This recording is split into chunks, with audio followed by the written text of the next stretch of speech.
उषा के 2 बेटे थे, ऋषभ और सुनील। ऋषभ उसका सौतेला बेटा था। उषा हमेशा ही अपने सगे बेटे सुनील को ज्यादा प्यार करती थी। सुनील की शादी हो चुकी थी और ऋषभ की शादी भी निशा नाम की लड़की से हो जाती है। उषा सुनील की पत्नी कीर्ति को ज्यादा प्यार करती थी। एक दिन वो अपनी बहू कीर्ति के लिए साड़ी ले आती है। ये लो बहू, तुम्हारे लिए साड़ी लाई हूँ। कल पड़ोस की शादी में जाना है ना, तुम यही पहन कर चलना। तभी वहाँ ऋषभ आ जाता है। अरे माँ, तुम निशा के लिए साड़ी नहीं लाई? वो भी तो कल शादी में जाएगी ना? हाँ, वो भी जाएगी, पर उसके पास तो काफी साड़ी होंगी ना। अभी अभी तो शादी हुई है तुम दोनों की, तो उसी में से कोई पहन लेगी वो। ऋषभ ये सुनकर उदास हो जाता है।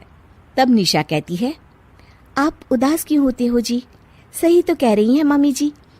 मेरे पास तो बहुत साड़ियां हैं और सारी की सारी नई हैं। मैं उन्हीं में से कोई पहन लूंगी। वो बात नहीं है निशा। माँ मेरे साथ तो सौतेला व्यवहार करती ही थी, पर मुझे लगता था कि मेरी पत्नी के साथ वो ऐसा कभी नहीं करेंगी, पर आज उन्होंने तुम्हारे साथ भी वैसा ही व्यवहार किया। ऋषभ उदास होकर अपने कमरे में चला जाता है। ऋषभ को उदास देखकर निशा को अपनी सास पर बहुत गुस्सा आता है। एक दिन उषा सुनील को कुछ पैसे दे रही होती है। ले बेटा सुनील, ये कुछ पैसे रख ले और बहू को कहीं घुमा लिया। जी मम्मी जी। सुनील वहां से चला जाता है। मम्मी जी, आपने इन्हें तो कभी पैसे नहीं दिए। ऐसा सौतेला व्यवहार आप क्यों करती हैं? बहू, ये किस तरह से बात कर रही हो तुम अपनी सास से? कोई ऐसे सवाल करता है कि अपनी सासू से? सास? अरे जिस दिन से मैं इस घर में आई हूँ ना, आपने तो मुझे अपनी बहू माना ही नहीं।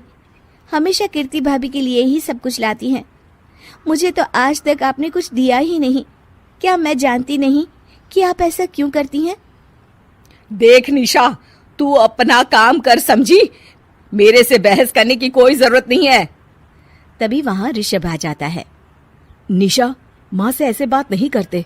तुम जाओ अपने कमरे में। हाँ, जा रही हूँ। मुझे भी इनसे बात करने का कोई शौक नहीं है। निशा अपने कमरे में चली जाती है और ऋषभ भी वहां आ जाता है। निशा, तुमने माँ से क्यों झगड़ा किया? क्योंकि आप तो कुछ कहते ही नहीं, बस चुपचाप सहते रहते हैं। किसी को तो आवाज उठानी होगी ना। कोई बात नहीं निशा, तुम गुस्सा मत करो, शांत हो जाओ। निशा रसोई में खाना बना रही होती है। तभी वहां कीर्ति आ जाती है। निशा, तुम मार्केट से ये सामान ले आओ। मैं क्यों जाऊं? आप भी तो जा सकती हो ना। दिख नहीं रहा कि मैं खाना बना रही हूँ? हाँ तो क्या हुआ, खाना बनाने के बाद चली जाना। हाँ, खाना भी मैं ही पकाऊं, बाजार जाकर सामान भी मैं ही ले आऊं। खुद तो कुछ करोगी नहीं, है ना? ओहो, जुबान तो देखो कैसे चल रही है। सुनो, तुम अभी आई हो इस घर में, तमीज में रहो, वरना सासू माँ से कहकर मायके भिजवा दूंगी तुम्हें। हाँ।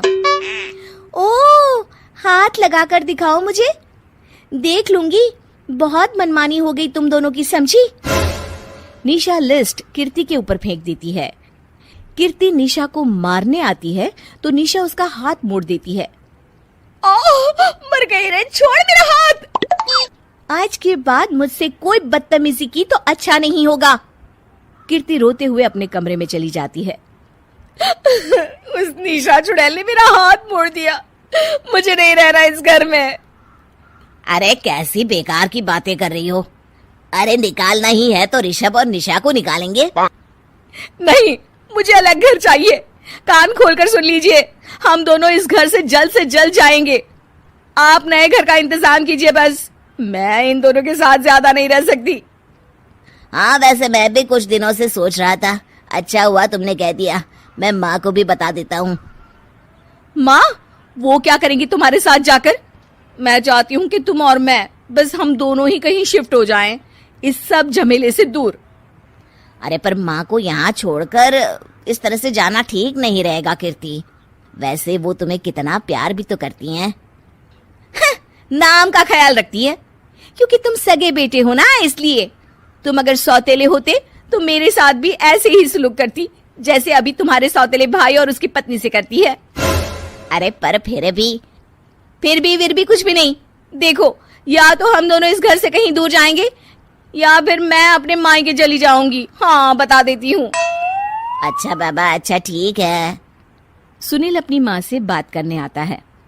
माँ, मैं सोच रहा हूँ कि कीर्ति के साथ अलग घर में शिफ्ट हो जाऊं।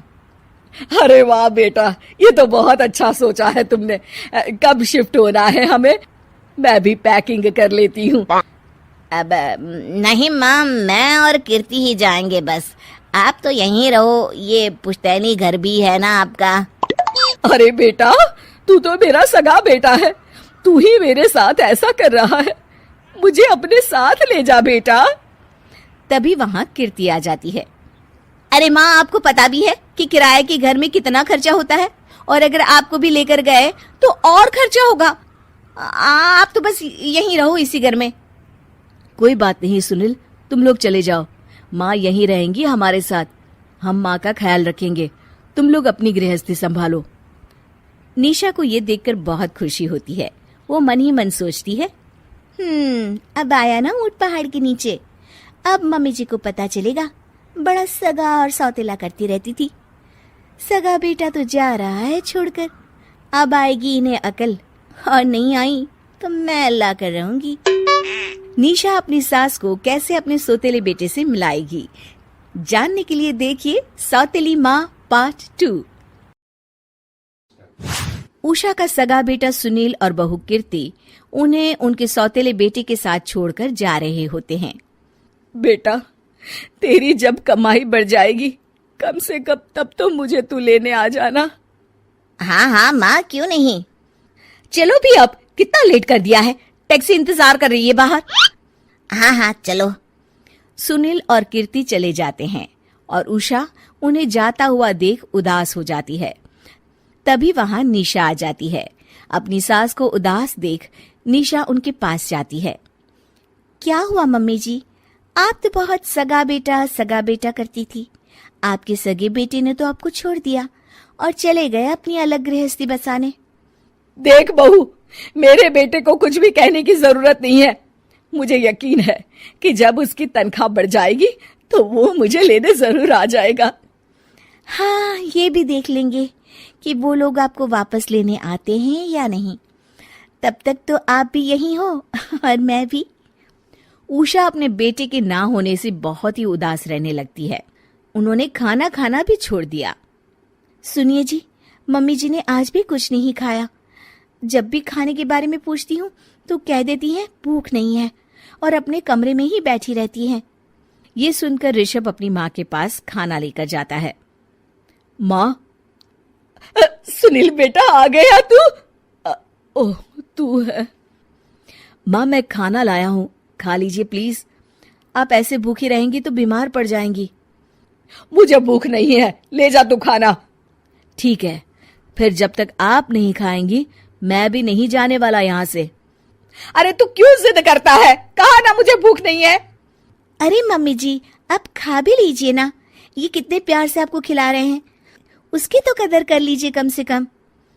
अरे तू क्यों बीच में हमेशा अपनी टांग अड़ाती है? ठीक है, लाओ दे दो। कम से कम खाने के बाद तुम दोनों तो इस कमरे से जाओगे। उषा खाना खा लेती है और ऋषभ और निशा ये देखकर खुश हो जाते हैं। चलो, कम से कम माँ ने खाना तो खा लिया। उषा एक दिन सुनील को फोन मिलाती है। हेलो बेटा सुनील, तू घर मिलने आ जाना बहू को लेकर। कितने दिन हो गए, बहुत मन कर रहा है मेरा।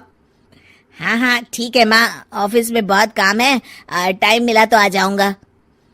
सुनील फोन काट देता है। हेलो सुनील बेटा। सुनील की बात सुनकर उषा उदास हो जाती है। तभी वहां ऋषभ आ जाता है। माँ, ये देखो, मैं जलेबी लाया हूँ तुम्हारे लिए, तुम्हें बहुत पसंद है ना? उषा जलेबी देखकर बहुत खुश हो जाती है। अरे वाह, जलेबी लाला दे। उषा जलेबियां खा रही होती है और ऋषभ अपने कमरे में चला जाता है। देखा मम्मी जी, आपका ये कितना ख्याल रखते हैं, और प्यार सगे और सौतेले से नहीं आका जा सकता। आपको उदास देखकर ये आपके लिए तुरंत जलेबी ले आए, यही तो प्यार होता है। ये कहकर निशा वहां से चली जाती है और उषा सोचने लगती है। शायद तू ठीक कह रही है बहू। उषा देखती है कि ऋषभ उसका बहुत ख्याल रखता है और उसे उसकी गलती का एहसास होने लगता है। एक दिन सुनील और कीर्ति घर पर आते हैं। उषा उन्हें देखकर खुश हो जाती है। और माँ कैसी हो? अरे बहुत अच्छी हूँ। ऋषभ और बहू मेरा बहुत ख्याल रखते हैं। वैसे मुझे नहीं लगा था कि तू आएगा बहू के साथ। क्यों, ऐसा क्यों लगा आपको माँ? बेटा, फोन पर तूने कहा था कि तुझे बहुत काम है। हाँ माँ, पर मुझे ये भी तो पता था ना कि मेरी माँ इंतजार कर रही होगी मेरा। ना बेटा ना, मैं तो इंतजार नहीं कर रही थी। मैंने तो उम्मीद ही छोड़ दी थी। सुनील को ये देखकर अजीब लग रहा होता है कि उसकी माँ ऋषभ से अब बहुत अच्छे से बात कर रही होती है और उसके आने की उनको कोई खास खुशी भी नहीं होती है। अपनी माँ का ध्यान न पाकर उसे थोड़ी सी जलन महसूस होती है। माँ ये देखो मैं क्या लाया हूँ, साड़ी तुम्हारे लिए। हाँ बेटा, अच्छी है साड़ी तो। अच्छी है तो फिर आप आज इसे पहनो और फिर कहीं घूमने चले जाते हैं। बेटा, ऋषभ ने भी मुझे साड़ी दी थी। आज तो मैं वही पहनूंगी। तेरी दी हुई साड़ी फिर कभी पहन लूंगी। सुनील को अब बहुत ही ज्यादा जलन हो रही होती है। उसे समझ नहीं आता कि अपनी माँ का ध्यान फिर से कैसे वो अपनी तरफ खींचे। रात हो जाती है और उनके जाने का वक्त आ जाता है। माँ चलो अपना सामान बांधो और हमारे साथ चलो। कीर्ति ये सुनकर चौंक जाती है। ये क्या कह रहे हैं आप? हम सासू माँ को लेने थोड़ी ना आए थे। अरे तुम चुप हो जाओ। माँ चलो जाओ, अपना सामान बांध लो। आप मेरे साथ आ रही हो, मैंने कह दिया तो कह दिया। अरे पर बेटा, तेरी तो तनख्वाह कम है। मैं तुझ पर बोझ नहीं बनना चाहती। अरे मुझ पर बोझ नहीं हो माँ, बस आप चलो ना, मैं लेकर ही जाऊंगा आपको। नहीं बेटा, अब मैं नहीं आना चाहती। मैं तो अब ऋषभ और बहू के साथ ही रहूंगी।